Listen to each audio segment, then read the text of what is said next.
discípulo, biopsia de nuestra identidad.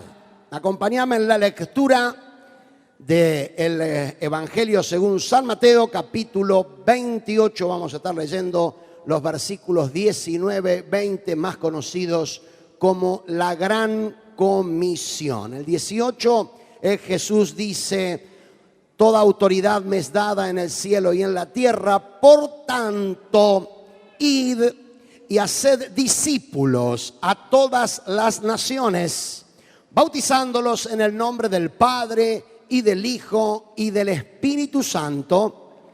El 20, enseñándoles que guarden todas las cosas que os he mandado, y he aquí yo estoy con vosotros todos los días hasta el fin del mundo. Yo quiero invitarte, querido, querida, que por unos pocos minutos hagamos un esfuerzo en nuestra imaginación y nos imaginemos un cuadro absolutamente, valga la redundancia, imaginario. ¿Qué ocurriría si viniera a una reunión como esta el máximo accionista o el máximo capo, como le decimos acá, de la empresa Coca-Cola a nivel mundial? Me pongo cerca de Pablo porque tiene algo que ver con esa multinacional. Pero vamos a imaginarnos que ese hombre no sabe absolutamente nada de fe. No tiene idea de lo que es la religión. No tiene idea de lo que significa el cristianismo ni ninguna otra fe. Ignora completamente todo lo que se relaciona con adoración al Señor y llega, algo así podríamos decirlo como en una cápsula, a este lugar y nos pregunta: ¿qué hacen acá? ¿Qué fabrican? ¿A qué se dedican? Y yo me imagino que alguno, sorprendido de los que están acá, se le acerca a este hombre que ignora cualquier aspecto que tenga que ver con lo espiritual y lo religioso, y con una respuesta osada y confiada le dice al gerente general o al CEO o al capo máximo o el máximo accionista: esta es una fábrica de discípulos de Cristo. Y este hombre, como es un hombre muy pragmático, un hombre muy pragmático, o sea, que va a los bifes, como decimos en la Argentina, empieza a indagar y a investigar qué es eso de hacer discípulos y nos empieza a mirar a cada uno de nosotros, porque este joven osado que le dijo: esta es una fábrica de discípulos, aparte le dijo: aquí está lleno de discípulos de Jesucristo. Pero este hombre, porque tiene mentalidad de producto, porque sabe muy bien el producto que elabora, el producto que vende, el producto que distribuye, comienza a hacer algunas preguntas para identificar cuál es el resultado de esa producción. O sea, ¿cómo anda la fábrica? ¿Con qué se encontraría? ¿Cómo podría evaluar a alguien con una mentalidad pragmática, con una mentalidad de fábrica, con una mentalidad de producción, si la tarea que Dios nos encomendó a cada uno de nosotros es la tarea que estamos haciendo o no? Otra pregunta relacionada con esta, y seguimos imaginando, es: ¿estamos fabricando discípulos? ¿Estamos prestando atención a lo que Jesús dijo en prácticamente sus últimas palabras terrenales, ya resucitado? No fueron las últimas palabras antes de morir, como alguna vez escuché en un mensaje. No, estas no fueron las últimas palabras antes de morir. Las últimas palabras antes de morir fue: consumado es. Jesús, cuando resucita, dice: por tanto, id y haced discípulos a todas las naciones, bautizándolas en el nombre del Padre, del Hijo y del Espíritu Santo, y enseñándoles que guarden todas las cosas que os he mandado, y he aquí yo estoy con ustedes todos los días hasta el fin del mundo. Me imagino, mi hermano, mi hermana, mi amigo que estás aquí en esta noche, que para responderle a este CEO de una de las principales empresas mundiales, que está evaluando en estos días si le sigue con el auspicio a la FIFA o no, que algunas de las respuestas que nosotros tendríamos que darle no son otra cosa que las respuestas que aparecen en las Escrituras. La palabra de Dios, las Escrituras, describen lo que es un discípulo. Lamentablemente, la historia en este aspecto nos ha jugado una mala pasada, porque muy difícilmente nosotros hoy seguimos llamando a las personas que siguen a Cristo como Cristo las llamó, o sea, discípulos. Hemos inventado nombres muy simpáticos. Hemos inventado nombres muy simpáticos. Inventado el nombre, por ejemplo, de creyente, dando a entender que las personas que siguen a Cristo son creyentes, hasta que descubrimos que hay un montón de personas creyentes que no siguen a Cristo. Hemos inventado la palabra miembro de la iglesia, dando a entender con esto a personas que se identifican con un proyecto eclesial. En el tiempo más moderno, a las personas que no tenían algo así como un compromiso de discipulado, le pusimos una palabra de tipo deportiva, o sea, simpatizantes. Yo me crié con ese paradigma. Cuando era pequeño y quería definir mi familia a alguien que no estaba comprometida con Jesús, pero que de vez en cuando venía a la iglesia, en la Navidad, en la Pascua o en alguna choriciada o en algún asado, decían simpatizante. Pero lo concreto es que Jesús no cambió su línea de producción. Dijo concretamente: id y haced discípulos. Yo quiero permitirme en esta noche rápidamente y en este día de bautismos que podamos evaluar a la luz de la palabra del Señor lo que quiere decir la palabra discípulo. De acuerdo a Jesús, no a mí ni a la iglesia, sino de acuerdo a Jesús, discípulo en primer término es un aprendiz, o sea, alguien que dispone su vida para aprender de otro, un aprendiz. El término aprendiz, cuidado, muchas veces lo confundimos laboralmente, dando a entender que un aprendiz a nivel laboral es alguien que está empezando a hacer su tarea desde el punto de vista de su trabajo, de su labor. Alguien que por primera vez hace algo. Se le determina a esa persona aprendiz. Pero interesante es que en las Escrituras la palabra aprendiz no tiene tanto que ver con algo laboral, sino que tiene que ver con una actitud espiritual profunda. Un discípulo, de acuerdo a las Escrituras, es alguien que tiene la disponibilidad para aprender.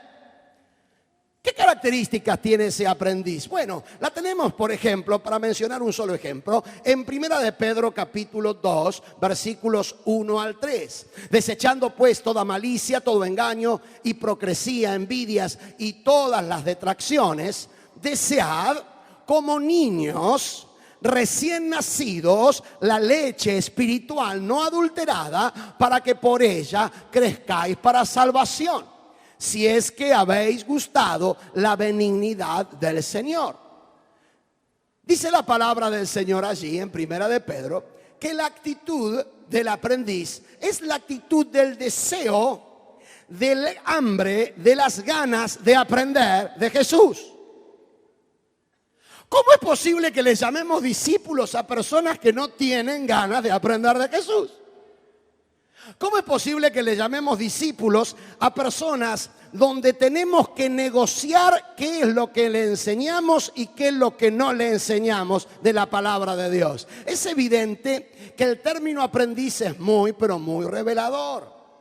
Ahora, Jesús en vida y en su ministerio fortaleció más el concepto de aprendiz.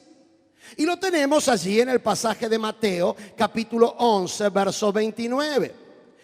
En los versículos previos está el pasaje que a todos nos encanta, nos enamora, nos llena de gozo, nos llena de alegría, nos llena de escozor. Cuando Jesús dice: venid a mí todos los que estéis trabajados y cargados, que yo os haré descansar. ¿Quién no dice amén a eso? Claro que sí. Pero ahí nomás Jesús nos habla de algo mucho más fuerte. Llevad mi yugo sobre vosotros y aprended de mí, o sea, sé aprendiz, que soy manso y humilde de corazón, y hallaréis descanso para vuestras almas.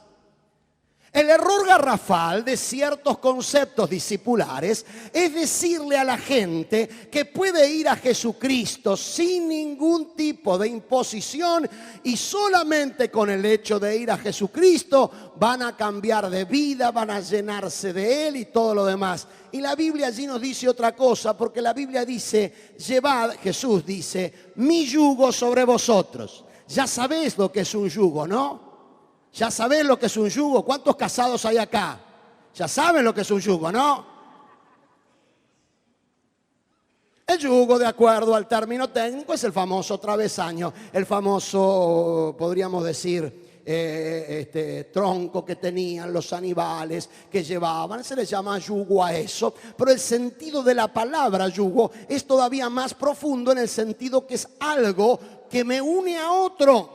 Jesús lo que te está diciendo, que para ser aprendiz tenés que someterte al yugo de Cristo. Y fíjate, dice el Señor, llevad mi yugo sobre vosotros y aprended de mí, que soy manso y humilde de corazón, y hallaréis descanso para vuestras almas. Y el versículo 30 lo termina de aclarar. Jesús dice, porque mi yugo es fácil y mi carga es ligera. Es interesante, ¿no? La incoherencia que hay en tantos de hacerle creer a la gente que están bajo el yugo del pecado, bajo el yugo de Satanás, bajo el yugo del sistema y bajo cualquier otro yugo, que pueden seguir desarrollando sus vidas con ese yugo. El evangelio, el discipulado, es sencillamente tratar de comprender la gloria que significa para los hijos y las hijas de Dios pasar de un yugo a otro yugo. Mi hermano, mi hermana, la vida cristiana sin el yugo de Cristo no es difícil, es imposible. Pero la palabra del Señor nos está diciendo que somos aprendices, que llevemos el yugo de Él sobre nosotros. En definitiva, que nos sometamos voluntariamente a lo que Cristo dice. Cuando verdaderamente nos sometemos al yugo de Cristo, es allí donde el poder de Dios, transformador, libertador, renovador, empieza a actuar en nuestra vida, porque al estar unidos a alguien que no somos nosotros, sino que es Jesucristo, ese poder de Jesucristo es el que manifiesta en nuestras vidas, y de esa manera podemos vivir la vida cristiana. Somos aprendices. ¿Hasta cuándo somos aprendices? Siempre. Siempre. El error garrafal que cometen muchos discípulos que no entienden lo del aprendiz es creer que hay un momento, una etapa, una circunstancia, un instante en que ya no tienen más nada que aprender. Y es allí donde comienza a perder fuerza y efectividad cualquier nivel de discipulado. Discípulo es alguien que se dedica a aprender de Cristo, a desear de Cristo y a ponerse bajo el yugo de Cristo. En segundo lugar, no olviden la idea, la imaginación de este empresario, de este CEO que quiere preguntarnos, ¿qué hacen acá? Es el sentido de seguidor que tiene el discípulo de Cristo. Jesús dice en San Juan capítulo 8, verso 12, otra vez Jesús les habló diciendo, yo soy la luz del mundo. Escucha bien, el que me sigue, no el que cree en mí, el que me sigue no andará en tinieblas, sino que tendrá la luz de la vida. Pero qué interesante es que los evangelios presentan a Jesús llamando a gente a seguirle sin importarle, darle muchos detalles de que por qué lo tenían que seguir. Por ejemplo, el llamamiento de Mateo, que a mí me gusta porque es un llamamiento autobiográfico. Mateo escribe en su evangelio cómo Jesús lo llamó. Pasando Jesús de allí, vio un hombre llamado Mateo, que estaba sentado al banco de los tributos públicos, y le dijo, sígueme. Y se levantó y le siguió. Impresionante. Jesús, que no era conocido en este momento, que nadie podía identificar su rol mesiánico, que nadie conocía desde la perspectiva de quién era verdaderamente Él, que sus propios discípulos pudieron identificar quién era Jesús por revelación de Simón Pedro prácticamente 3 años después de caminar con Él. Ese discípulo llamado Leví o Mateo deja todo y le sigue a Jesús. ¿Por qué? Porque Jesús lo que quería probar en la vida de Mateo es cuál es la disposición que Mateo tenía para abandonar algo que hasta ese momento era algo importante para su vida y ponerse y enrolarse detrás de alguien que, aunque sea desconocido, le iba a ofrecer algo que iba a cambiar y transformar su vida. Mi hermano, mi amigo, ¿a quién seguís? Seguir a Jesús implica abandonar cualquier otra prioridad que haya en cada una de nuestras vidas. Jesús lo hizo de manera pragmática con Mateo para que los que estaban alrededor entendieran lo que quería decir Jesús con esto de sígueme. Ahora es necesario que yo te aclare el contexto aquí. En el primer siglo, en Oriente y fundamentalmente en Palestina, se levantaban de tanto en tanto maestros, o sea, rabinos o rabí. Personas que enseñaban, que daban clase, que daban de alguna manera enseñanza sobre la vida. Pero resulta que aquellos maestros que buscaban seguidores sobre la base de la capacidad intelectual, técnica que pudieran tener cada uno de esos seguidores. Lo cierto es que cuando Jesús comienza a llamar a sus discípulos, ninguno de los discípulos calificaba para poder seguir a un maestro con cierta relevancia y con cierta importancia. El corazón de Mateo se sintió muy honrado de que Jesús le diga, sígueme. Tal es así que hubo otros que durante el ministerio de Jesús quisieron seguir a Jesús y Jesús le puso una cortina porque descubrió que en sus corazones Él no tenía la prioridad, sino que querían seguir a Jesús por esnovismo, por hobby, por moda, por deporte, pero no con una actitud total y absoluta hacia Él. Yo creo que es el tiempo donde recuperemos nuestro sentido de seguidores. Y no estamos hablando acá de seguidores de un culto, ni seguidores de una iglesia, ni seguidores de un ministerio, ni seguidores de un sistema. Quiero creer, y lo creo, que cada una de las preciosas vidas que hoy dio testimonio de su fe en Jesucristo por intermedio del bautismo, le enseñaron o le están enseñando a seguir a Jesús. No le están enseñando a que siga algún contemporáneo líder religioso. Acá en esta iglesia no está el maestro Amor, ni ningún otro líder carismático que ofrece un montón de cosas. No, levantamos en alto un solo nombre y ese es el nombre de Jesús. Y a ese Jesús queremos seguir. Pero es necesario que entendamos esto.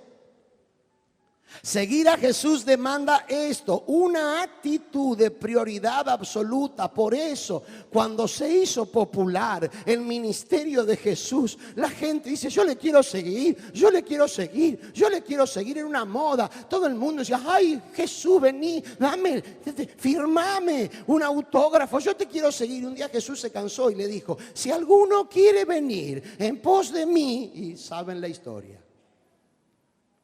Y le pone condiciones. ¿De qué tipo son las condiciones? Intelectuales, académicas, teológicas.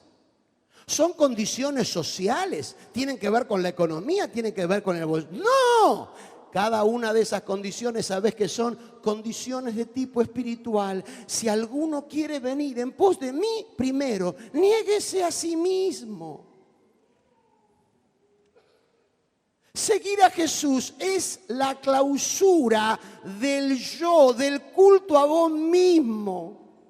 Vos no sos el centro, hermano. No sos, todavía no se te reveló. Vos no sos el centro. Es Jesús el centro. todavía hay creyentes que están con la época copernicana de creer que la Tierra es el centro del universo.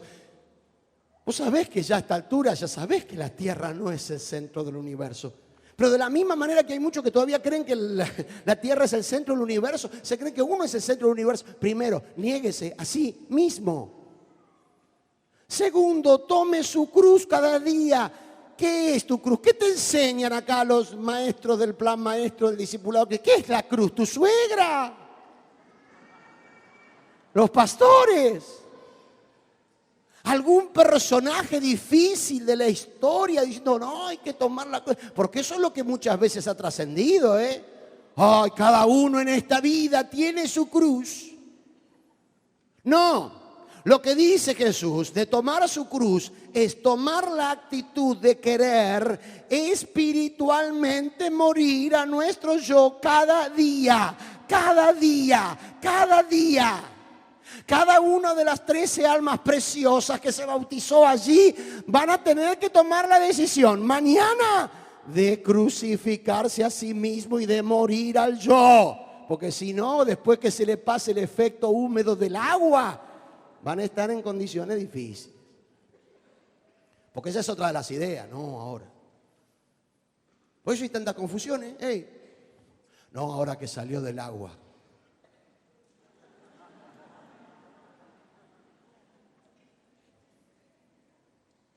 Ahora viene lo mejor.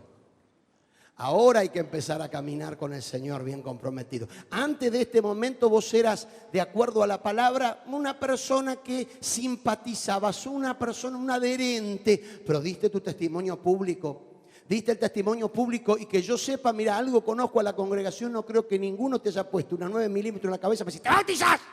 Ahora vos tenés que entender también esto. Si vos vas a ser un seguidor de Jesús, la palabra es clara y nosotros muchas veces lo hemos confundido. La palabra dice que cada uno que cree se tiene que bautizar.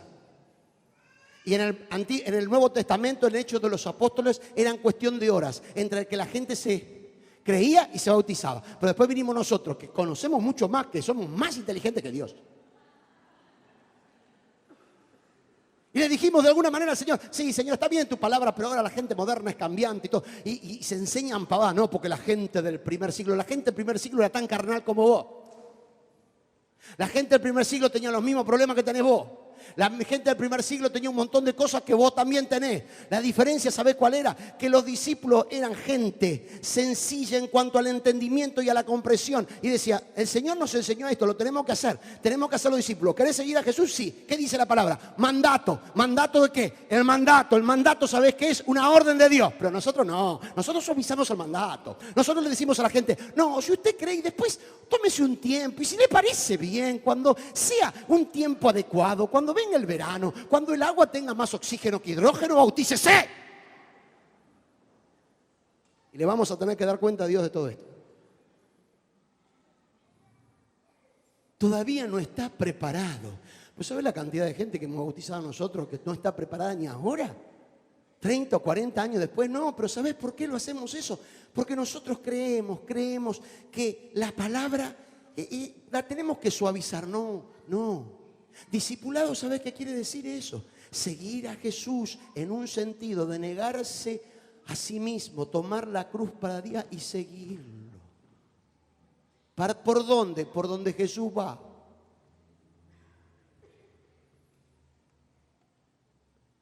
¿No le gusta a ustedes las películas esas de policiales donde están la gente que persigue? ¿Dónde va? Sale y sale hasta que finalmente el personaje de la película dice, me están siguiendo, y mira por el espejo.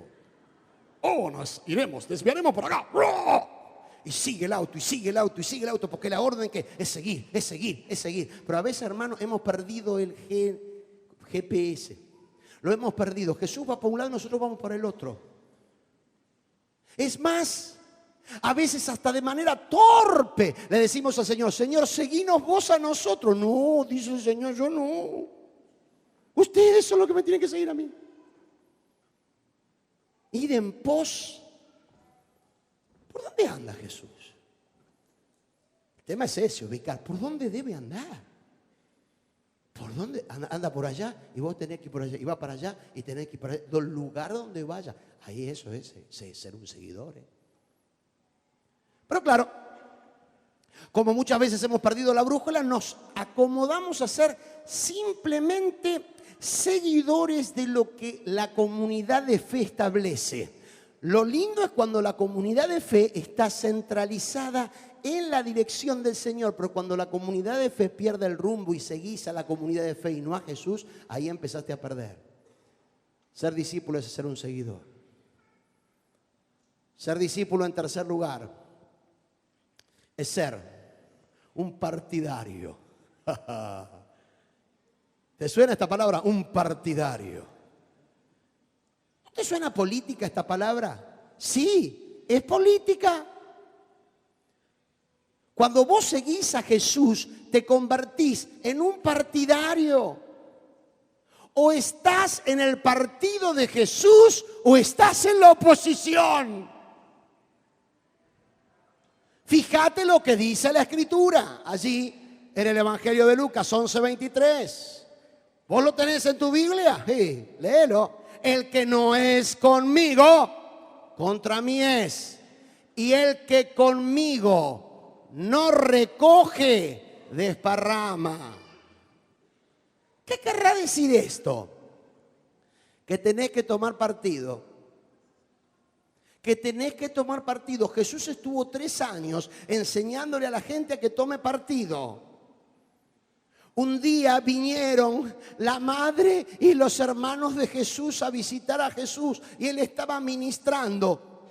Y van los colaboradores y le dicen: Jesús, tu madre y tus hermanos están aquí. Dando a entender, tenés que parar todo esto y tenés que atender a la mamá y a los hermanos. Y más de uno de nosotros, si nosotros no conociéramos la Escritura, tendríamos que haber dicho: y Jesús paró en ese momento su conferencia, su charla, su ministración y empezó a atender a su madre y sus hermanos. ¿Sabe que no fue así? ¿Sabe qué fue? Jesús le dice a los que vinieron a colaborar con su ministerio: mi madre y mis hermanos son los que escuchan la palabra de Dios o la voluntad de Dios y la hacen. O sea, la madre y los hermanos de Jesús todavía no estaban en el partido.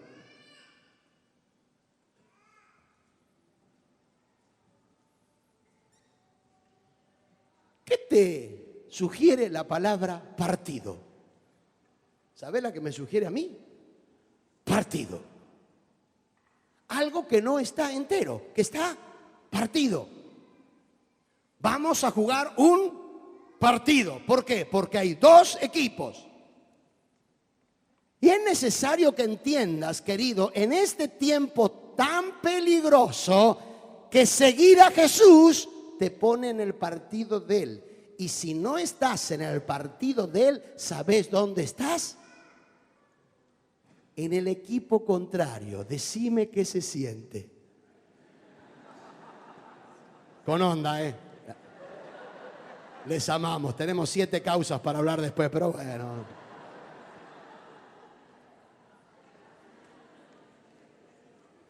Porque nos es sencillo entender esto desde el deporte, desde la política, pero nos cuesta entender que esto es espiritual.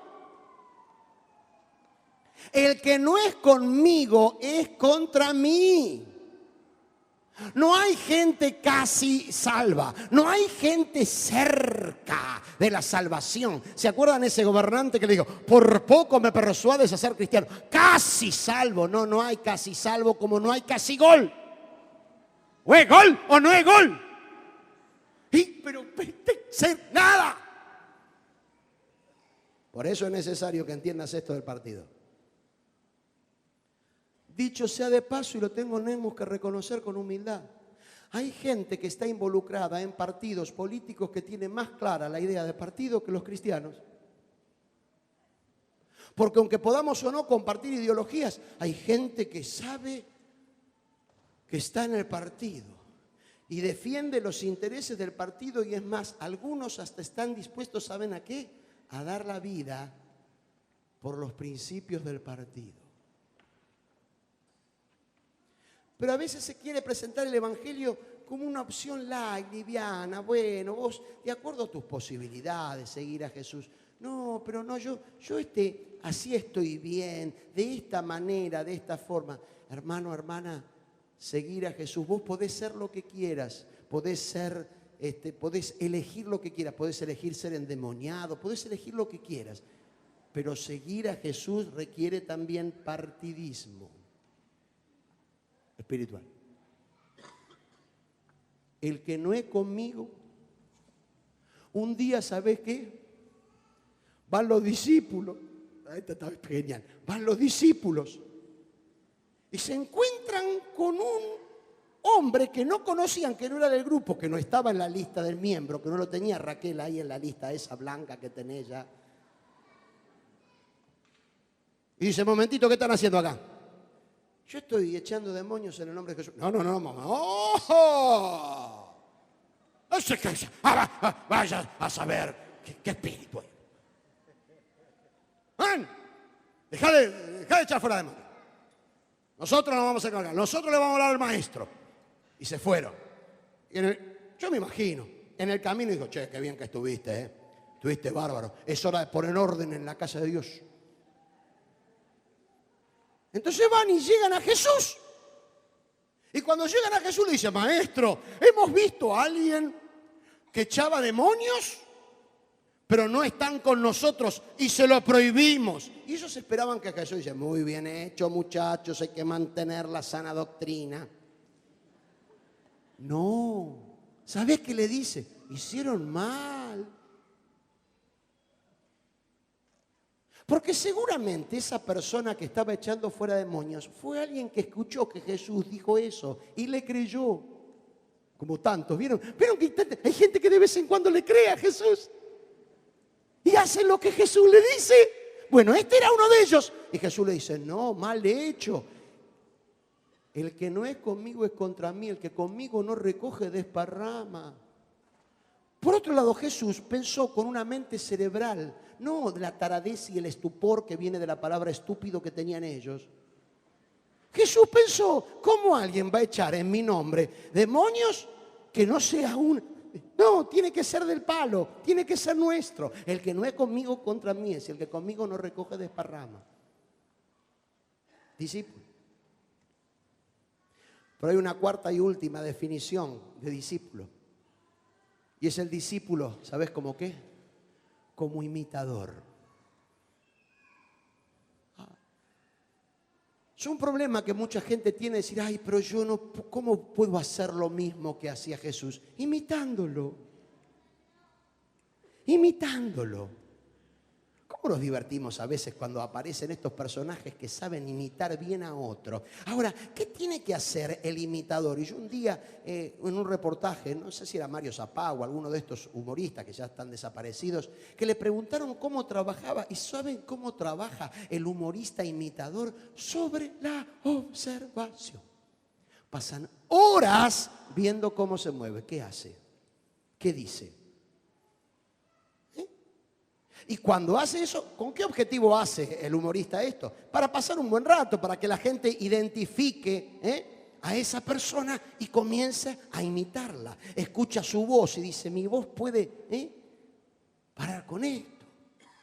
Puede coincidir y le empieza a seguir. Y si tiene la habilidad de hacerlo, bueno, parecerme físicamente y se hacen ahí las máscaras y todo. Pero tiene que ver con observación. Ahora, a nosotros, hermanos, la falsa idea o el falso concepto religioso nos hace creer que perdemos naturalidad si imitamos a alguien. Estás equivocado con respecto al Señor. Fíjate lo que dice allí. Primera de Tesalonicenses 1:6. Si vosotros vinisteis a ser imitadores de nosotros y del Señor, recibiendo la palabra en medio de gran tribulación con gozo del Espíritu Santo. Lo primero que destaca Pablo de los creyentes en Tesalónica, ¿sabés qué fue? Que empezaron a imitarlo. No dicen, Señor, dame revelación. No, dijeron, ¿cómo hacen esto? Así, vamos a hacer lo mismo. Imitar. Imitar. Cuando uno lo ve, lo hace, lo imita. Muy bien, el pastor Matías hoy desarrolló sus primeros bautismos. Recién cuando estábamos orando no sabíamos que nunca había bautizado. Y ¿sabés qué le dijimos? Vas a hacer un curso súper rápido. Qué bárbaro, funciona. No le dimos tiempo ni que ore. ¿Se ahogó alguno? Pero seguramente él en ese momento no le empezó a decir, Señor, revélame. No, ¿cómo lo hace el pastor Charlie? Vieron que la persona, porque generalmente los que se vienen a bautizar, cuando vos lo querés sumergir, no empiezan, ¡no, mira! No, están ahí ya. Se dejan caer. Si no, el pastor ya sabe, si alguna vez sucede un caso, abajo está que ¡pum! Y pierde la estabilidad. Nunca hubo necesidad de hacerlo eso. Pero, ahora, ¿sabes una cosa? Muchos dicen, ¿cómo puedo desarrollar vida cristiana que glorifique al Señor? Te doy una sencilla, imitando. Un discípulo que es un imitador. Y hay veces, aunque yo soy de los que creo que Dios nos respeta a nosotros en nuestra personalidad y en nuestras características, pero yo conozco gente que con esto de imitar hasta imita fórmulas, imita cosas, pero yo prefiero que en esa dirección imiten a quien, a Cristo. Vosotros viniste a ser imitadores de nosotros y del Señor. Porque esto que te lo quiero decir, hermano querido, discipulador, discipuladora que estás aquí, líder, timonel, hermano, en general. Es cierto que le tenemos que decir a la gente, usted mire al Señor, pero acá abajo, lo más parecido al Señor tiene que ser un hermano que lo guíe, una hermana que lo guíe. Señor, enséñanos a orar. ¿Por qué? Porque estos tipos venían que cada vez que se despertaban veían que Jesús ya se había despertado antes. Y venía, entonces uno le dijo al otro, che, macho, la clave acá está, este sabe orar. Y el otro le dijo, ¿por qué no le pedimos que nos enseñe? ¿Qué hace Jesús? Le enseña, hagan así, imitan. Pablo se lo tomó tan en serio esto de la imitación que dice, a partir de ahora, fíjate lo que le dice ahí a los creyentes en 1 Corintios 11:1. Sed imitadores de mí. ¡Qué fanfarrón! No es fanfarrón. Así como yo de Cristo. Si ustedes me imitan a mí, pueden pasarla muy bien porque yo no estoy queriendo que ustedes me imitan a mí. Yo estoy dando mi vida para imitar a Cristo. ¿Sabes cómo cambia todo tu discipulado cuando viene una circunstancia y en vez de reaccionar dice, ¿cómo reaccionaría Cristo acá? ¿Cómo reaccionaría mi amado Señor con este hermano imbancable? Porque ¿cómo reaccionarás vos? Ya lo sabés a esta altura. ¿Cómo lo haría él? Entonces empezás a investigar y descubrís y tenés esto y tenés lo otro y te das cuenta que quiero parecerme a él. ¿Por qué? Porque el engaño, ¿sabés cuál es? Creer que tenemos que sentir primero para imitar después. No, la palabra dice imitar. Un discípulo es un imitador. ¿Cómo hace el maestro? Así. ¿Cómo hace el discípulo? No, pero yo tengo... No seas tonto. Hacé lo que Jesús hace. Imítalo. Imítalo. Ante una situación difícil, los grandes hombres de Dios que aparecen, Abraham, Isaac, Jacob, hay cosas para imitar. Había problema entre los pastores de Abraham y los pastores de Lot por la tierra. Cuando vienen las divisiones, los problemas, ¿qué hizo Abraham? Agarró y dijo, no, pibe, el llamado soy yo, Dios me llamó a mí.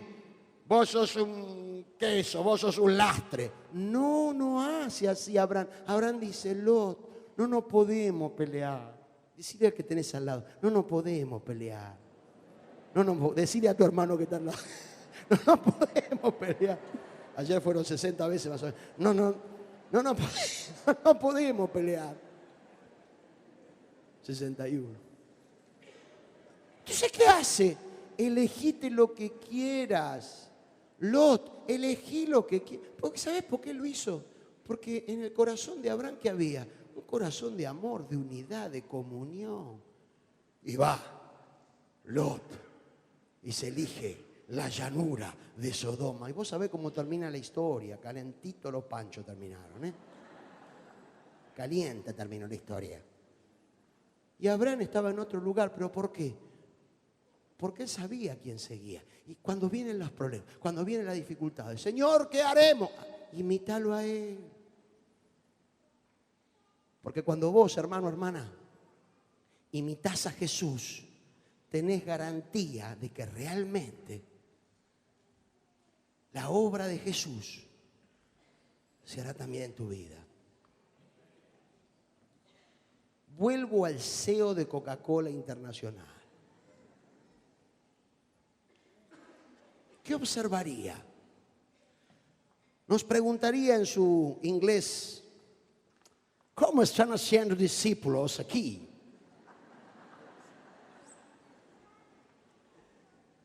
Rápidamente te digo 7 cosas que no son hacer discípulos, para luego terminar con una reflexión final.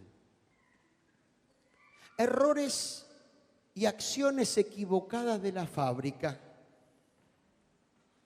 Primer error, jugar a la religión. Juguemos en el bosque mientras el diablo no está. ¿Se acuerdan de eso? Hoy vivimos en un mundo impregnado de entretenimientos y de diversiones y muchos creen que la iglesia es una diversión espiritual más. Y jugamos, nos entretenemos. No es hacer discípulos jugar a la religión. No es hacer discípulos, en segundo lugar, entretener a los creyentes. Algo tienen que hacer, entretengámoslo. Entretengamos a los niños, entretengamos a los adolescentes, entretengamos a los jóvenes, entretengamos a los matrimonios para que no se peleen, entretengamos a los mayores, a los adultos, a los maduros, entretenimiento espiritual. Y qué mejor que una iglesia donde ahí no va a circular falopa, ni se van a emborrachar, ni tampoco va a haber cosas feas. Hacer discípulos no es entretener a los creyentes. Hacer discípulos, en tercer lugar, no es darle a la gente un premio consuelo ante los fracasos de la vida. Y bueno, yo fracasé en todo y pues pruebo con el Evangelio. Entonces nosotros, ¿saben lo que es un premio consuelo?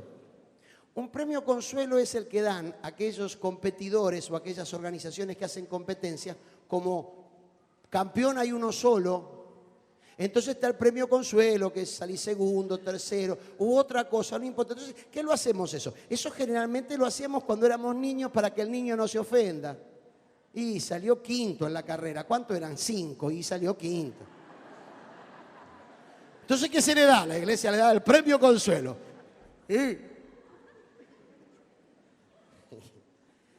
Y muchos dicen, y bueno, ¿qué le vamos a hacer acá? Premio consuelo, vos venís acá, que premio consuelo te vamos a dar un ministerio, premio consuelo te vamos a dar un cargo, premio consuelo, no es un premio consuelo, el ser discípulo no es entregar premio consuelo. Hacer discípulos no es, en cuarto lugar, anestesiar a la iglesia frente a los dolores diarios. Es tan duro lo que nos toca vivir, entonces si es duro y sufrimos, qué bueno es tener un grupo de contención donde te den una anestesia espiritual para que no te duela. Porque qué linda que es la anestesia. ¿Sabés cuál es el problema de la anestesia? Cuando termina. Y cuando vos volvés al estado antes de la anestesia.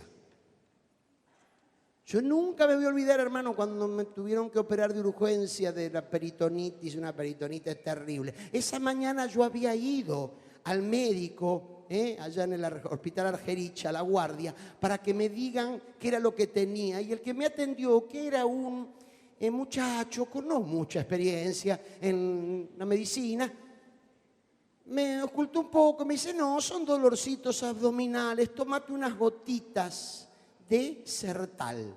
No quiero hacerle propaganda a ninguna droguería.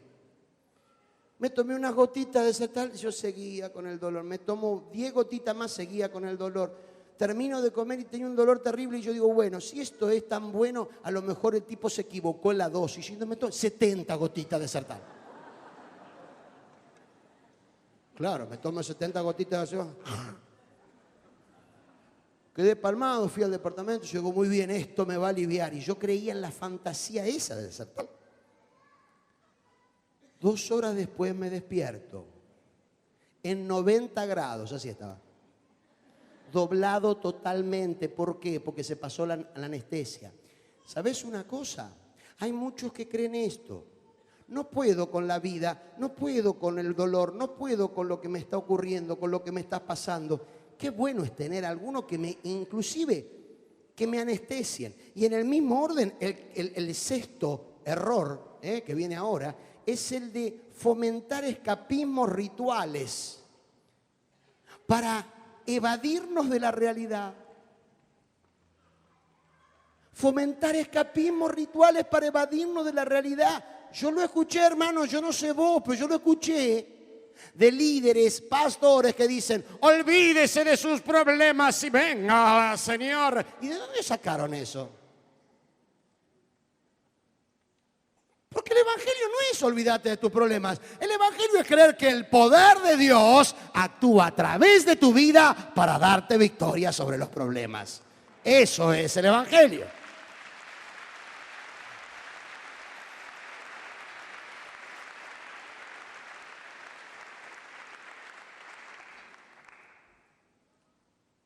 No es evadiéndose de los escapismos o fomentar los escapismos rituales para evadirnos de la realidad, hacer discípulos.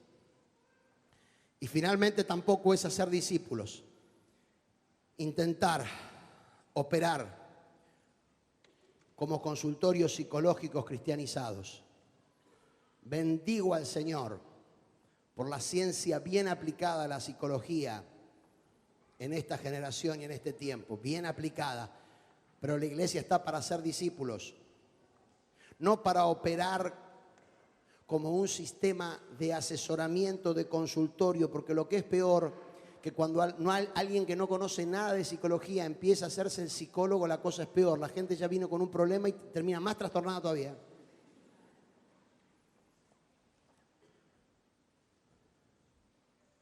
Te quiero preguntar, hermano, y con esto terminamos. ¿Eres miembro o discípulo? Yo no sé dónde. Pero hace un tiempo escuché, seguramente esto es anónimo, y si no es anónimo, alguien lo habrá hecho. Anónimo para nosotros. ¿Qué hizo la diferencia entre un miembro y un discípulo?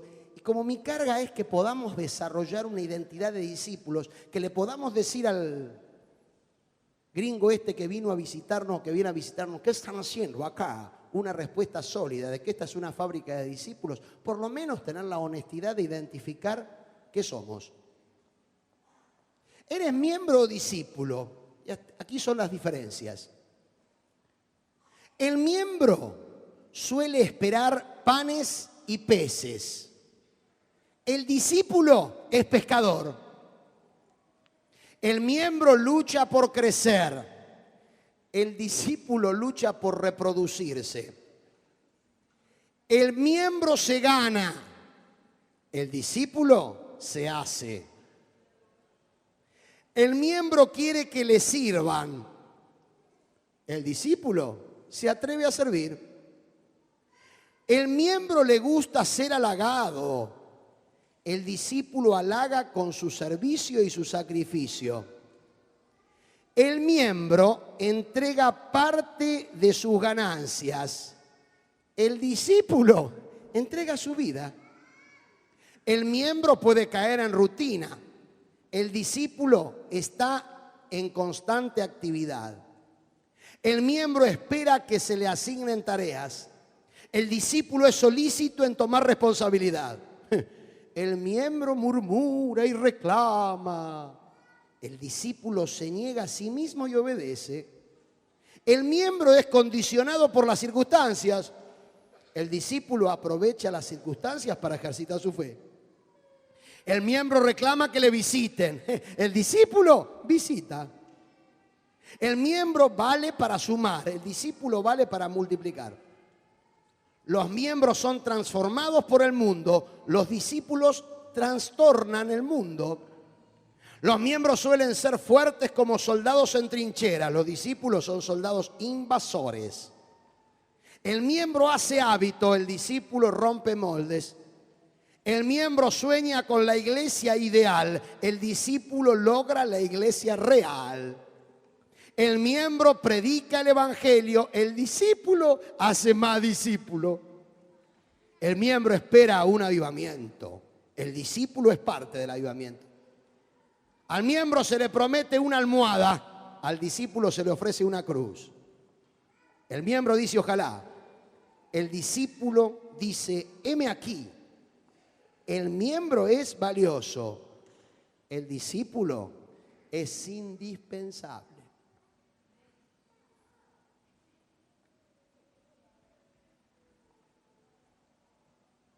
Mi ilusión es que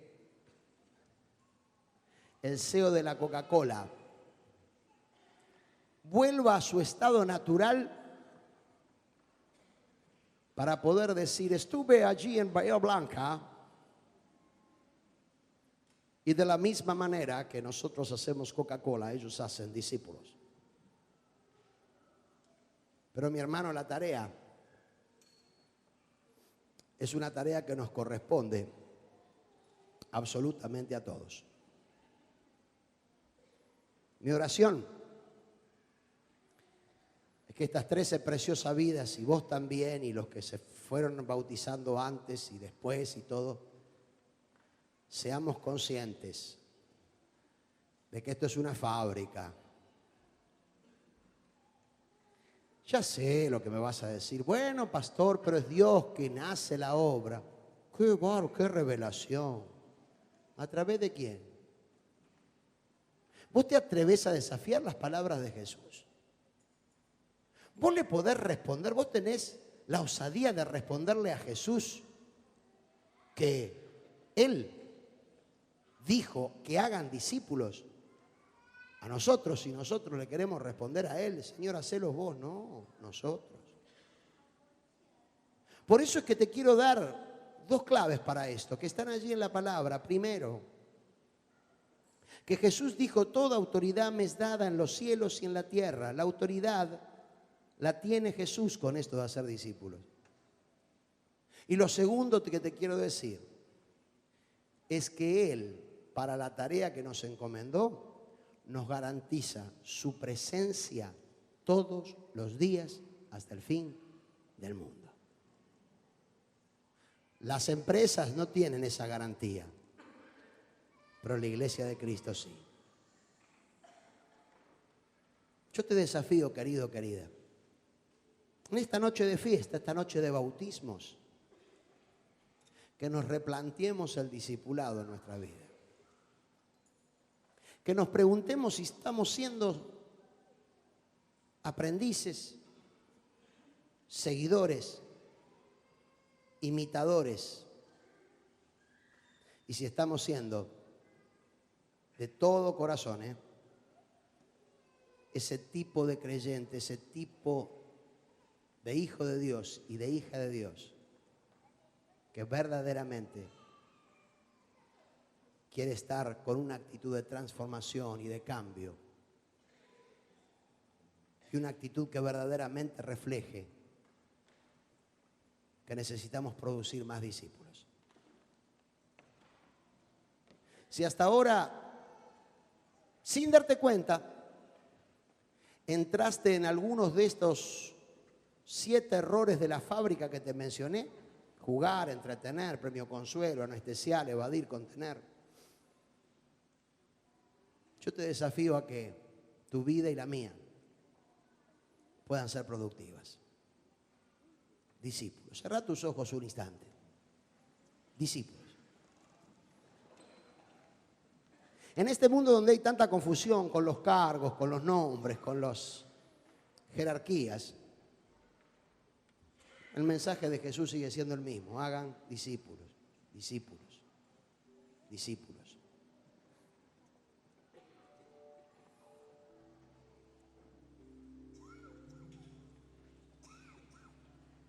Si por alguna razón llegaste a un momento en tu vida donde vos ya dejaste de ser aprendiz, porque bueno, yo ya tengo tantos años.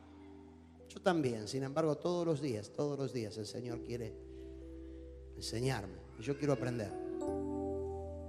Yo no quiero dejar de ser aprendiz. Yo no quiero dejar que Él me siga enseñando, me siga guiando, estimulando a las obras que vienen de Él. Yo quiero seguirle. Yo quiero estar en su partido, en el partido de Cristo.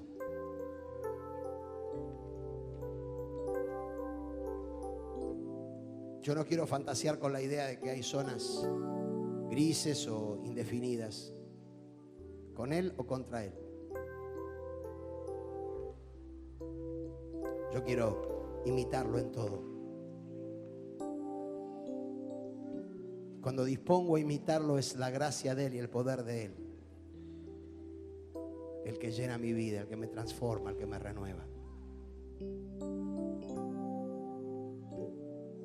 Yo simplemente, mi hermano, mi hermana, en esta noche quiero invitarte a que si no eres un discípulo de Jesús, que definas tu actitud. En el próximo bautismo, si vos estás aceptando a Cristo como tu Señor y Salvador y estás por la fe transformándote en un discípulo, en el próximo bautismo tenés que estar acá.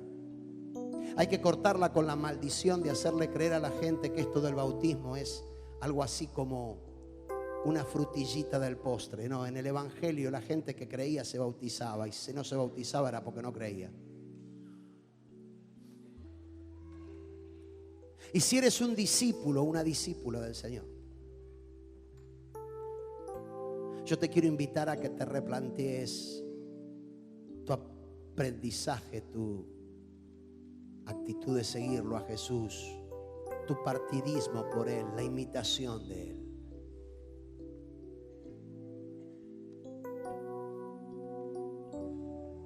Porque si el yugo de Cristo está en tu vida, como en la mía, como en la vida de la iglesia, vamos a ver las cosas más gloriosas y más grandes. Pero se trata de Él, no se trata de nosotros. Se trata de Él. Porque la vida actual, la vida venidera, el vivir, el morir, es de Él, le pertenece a Él.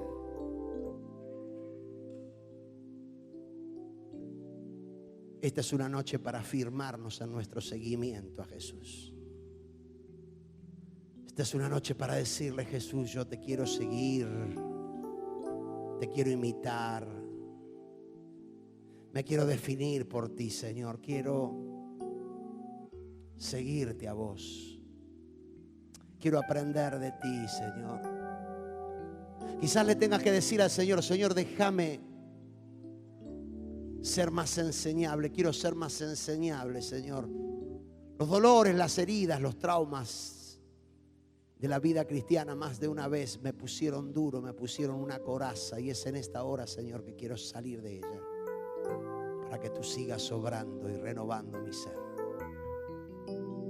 Gracias, Jesús. Gracias.